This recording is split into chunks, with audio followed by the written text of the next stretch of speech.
नमस्कार। समाचारों की सुर्खियों के साथ मैं रजनी दुबे। पुंछ में एक और जवान शहीद। अब पैरा कमांडो ने संभाली ऑपरेशन की कमान। 6 दिनों में 9 नौजवान हो चुके हैं शहीद। जम्मू श्रीनगर वायुसेना केंद्रों पर एनएसजी तैनात की गई। कश्मीर में आतंकियों के निशाने पर है गैर कश्मीरी, 2 की गोली मारकर की गई हत्या। मरने वालों में एक गोलगप्पे बेचने वाला और दूसरा कारपेंटर था।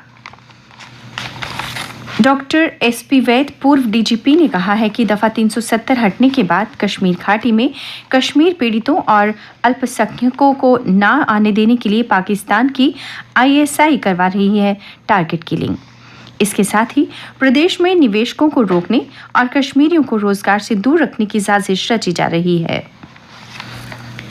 उपराज्यपाल मनोज सिन्हा ने आतंकियों द्वारा 2 लोगों को मारने की निंदा की है और कहा, आतंक के खिलाफ लड़ाई में सभी साथ दें।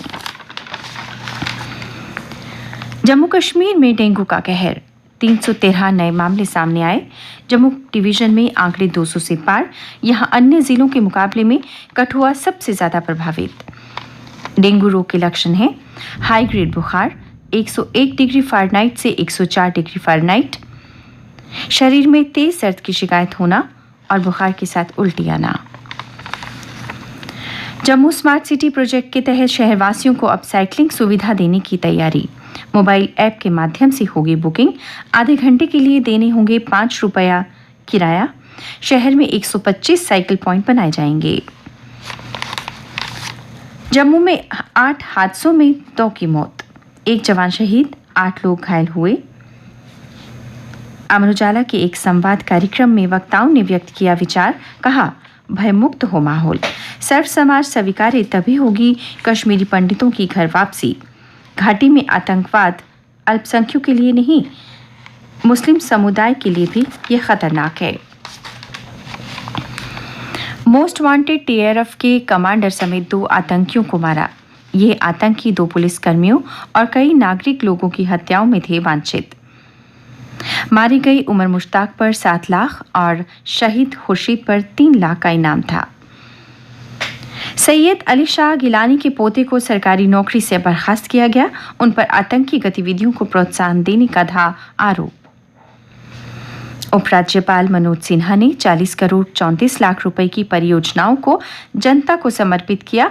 इन परियोजनाओं को श्रीनगर नगर निगम और श्रीनगर स्मार्ट सिटी लिमिटेड द्वारा निष्पादित किया गया है। उपराज्यपाल ने कहा, प्रशासन शहरी नवीनीकरण के लिए प्रतिबद्ध है। कांग्रेस अध्यक्ष सोनिया गांधी ने कांग्रेस वर्किंग कमेटी की हुई मीटिंग में कहा, मैं ही हूं परमानेंट प्रेसिडेंट। नेता मीडिया के जरिए ना करें बात। मीटिंग में राहुल ने कहा, अध्यक्ष बनने के मुद्दे पर विचार करूंगा। पूर्व प्रधानमंत्री मनमोहन सिंह को डेंगू की पुष्टि हुई है। हालांकि उनकी सेहत में धीरे धीरे सुधार हो रहा है। एम्स के एक अधिकारी ने कहा, पूर्व पीएम के प्लेटलेट्स बढ़ रहे हैं और वे खतरे से बाहर हैं। केंद्रीय विश्वविद्यालय जम्मू में नवनियुक्त वीसी के अभी तक कार्यभार नहीं संभाला है, जिस कारण कई छात्र हित समस्याएं दूर होने में दिक्कत हो रही है। और श्रोताओ, आज केंद्र शासित प्रदेश जम्मू कश्मीर के माननीय उपराज्यपाल श्री मनोज सिन्हा प्रदेश की आवाम से साझा करेंगे आवाम की आवाज सुबह 11 बजे, जिसे जम्मू कश्मीर में स्थित आकाशवाणी के सभी केंद्र और रिले ट्रांसमीटर्स से एक साथ प्रसारित किया जाएगा। और अब अन्य समाचारों के साथ मीरा शर्मा। धन्यवाद। अन्य समाचार। एक ही रात में 5 दुकानों के ताले टूटे। सांबा कस्बे की नेशनल हाईवे किनारे चोरों ने दुकानों के ताले तोड़े और लाखों रुपए की कीमत का सामान उड़ा ले गए। पुलिस ने मामला दर्ज कर छानबीन शुरू कर दी है। जम्मू शहर में स्मार्ट सिटी प्रोजेक्ट के तहत लगेंगे पानी के मीटर। नगर निगम नए सिरे से बनाएगा प्लान। मंजूरी के बाद महकमा काम करेगा। एलएसी पर चीन से तनाव के बाद वायुसेना प्रमुख वीआर चौधरी लद्दाख में हालात की समीक्षा करने पहुंचे। वायुसेना अध्यक्ष अधिकारियों से मुलाकात कर सुरक्षा परिदृश्य की समीक्षा करेंगे। जम्मू यूनिवर्सिटी के डिस्टेंस एजुकेशन डायरेक्टरेट में बीएड में दाखिले के लिए 20 अक्टूबर तक आवेदन किए जाएंगे। 5 नवंबर को काउंसलिंग होगी। वेबसाइट पर मिलेंगी सभी सूचनाएं। वित्त मंत्री निर्मला सीतारमण आजकल अमेरिका दौरे पर हैं। उन्होंने कहा कि अमेरिका में भारत के आर्थिक सुधारों को सराहा है। पिछली तारीख से टैक्स समाप्त करने के फैसले से अमेरिकी कंपनियां खुश हैं। आरएसएस प्रमुख मोहन भागवत ने कहा कि दफा 370 हटने से पहले जम्मू कश्मीर को आवंटित राशि का 80% हिस्सा नेताओं की जेब में जाता था, लेकिन अब घाटी के लोगों की पहुंच में विकास और उन्हें उसका लाभ मिल रहा है। खेल समाचार। भारतीय टीम ने शनिवार को नेपाल को 3-0 से हराकर 8वीं बार सैफ फुटबॉल का खिताब अपने नाम कर लिया। भारत की ओर से कप्तान सुनील छेत्री, सुरेश सिंह और सहल अब्दुल समद ने गोल किए।